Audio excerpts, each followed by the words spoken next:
Hi, I'm Jeff Dixon. Welcome to another edition of the other Area 51. This is the Area 51 that you can actually get into without getting shot.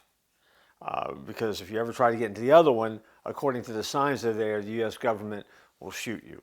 And so we don't know anything about that one, but we know about the other one, which is this one, which is the one that's loaded with secrets. And they're right out there for everyone to look at if you take the time. For example, right here on the wall behind me, there's a clock. Now, if you're in Area 51, you want to know what time it is, you look up and you see the clock. Not a big deal. It's just a clock until you take time to look at the detail. The detail of the clock is simply this.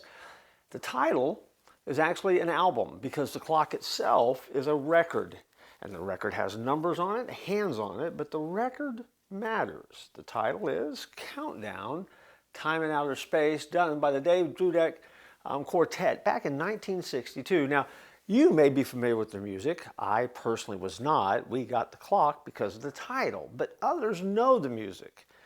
This is a jazz group, an ensemble group that was known for stretching the envelope or pushing the parameters of what was known and done in jazz at the time.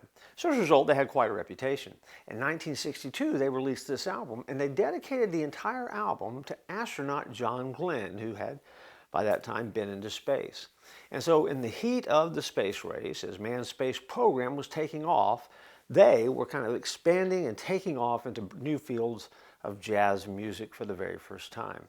As a matter of fact, this album stayed at number 21, or peaked out at number 21 on the Billboard Top 100 album, but stayed there for nearly 25 weeks. And so it was an incredibly popular album for them.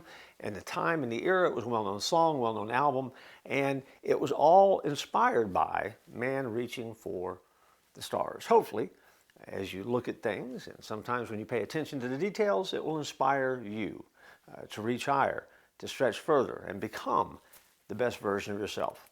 That's just a detail. Check it out next time you're here in the other Area 51.